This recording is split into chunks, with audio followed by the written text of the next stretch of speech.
Okay, so let's do a lessons never losses real quick. So what I did was, okay, first and foremost, the rules are key entry point, point of control, Fibonacci. We did not do any type of Fibonacci, but we did do, obviously, we did volume, profile, key entry points, point of control.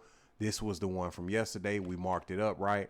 And what we seen was we seen when the open happened today, Sunday open, we seen a huge drop right here. Okay. So with this huge drop right here, I'm knowing that we got to fill these gaps. But what I've been hurt for in the past is I try to chase those gaps instead of looking at price action and looking at what we got going on. So that's what I did tonight. I wanted to look and see what we have going on with price action at the moment, right? And so I try to look up here and try to see what maybe possibly it could be a trend down, trend break, retest new lows, market cycle over with. It could be galloping back up.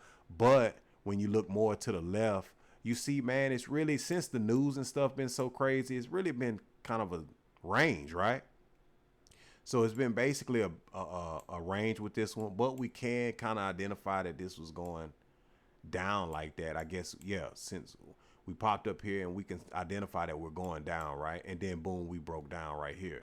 So I'm really going on old school knowledge and wisdom of the market. So what I did was trend and bias.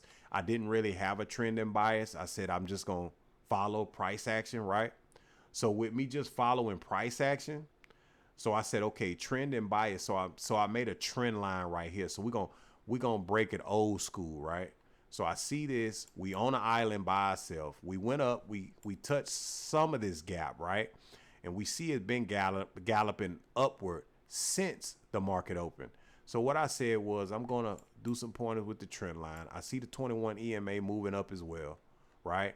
So I'm gonna follow price. So I'm looking to be kind of bullish. That's what I'm looking at. But 3 loss a day lockout, no losses today. Winning profit must take base hits around support, resistance, or ranges, or at the least protect, right? So what I seen right here is I seen a range right here, and then I seen a bolt up, right? I seen this range right here, obviously, right? You see this little cold little range right here, little slight little range right here, where price is, and then of course right here, you see range right here. So you see a little range going on, tit for tat, up, down, up, down, up, down. Price is getting a little bit wider, and then boom, we get the golfing candle, which is an indication candle, right? We get an indication, then we come back down, retest to 21, and then we go up.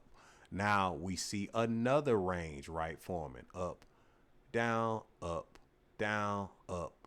And then we're expecting the 21, right? We're expecting the 21.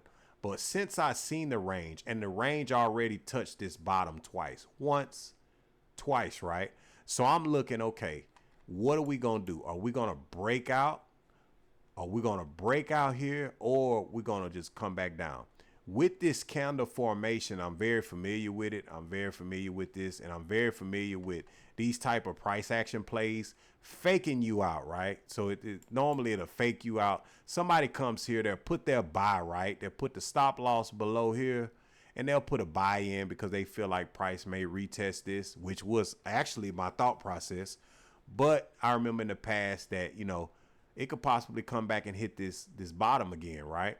And on top of that, I'm also paying attention to all the volume down here and the new point of control, right? So as I'm saying that in the back of my mind, I'm looking at the candle patterns and I'm like, man, you know what? These candle patterns are closing at a conjunction, adjacent to each other, right? They're closing at adjacent to each other. And this pattern, this candlestick right here, which I'm not good with the names, right? I said once it engulfs this and once it breaks this, I'm entering. And directly when it broke it, I entered. It put my stop loss way above this which would be considered in this zone, right? It would be considered a resistance. It put it above this little resistance zone because we ranging right now, right?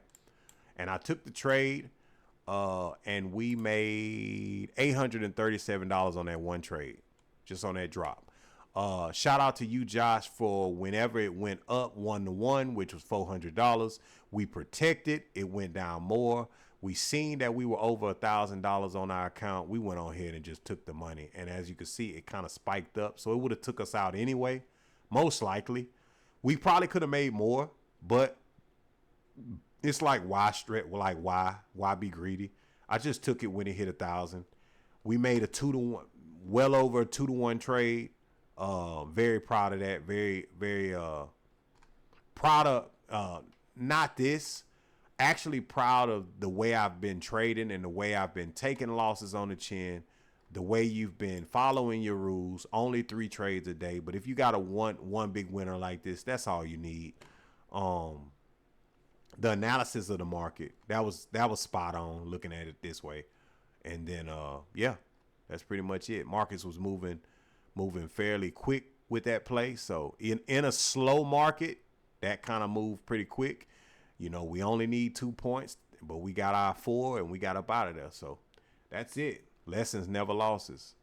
Lessons, never losses. Appreciate it, man. We did good on that one. Did great.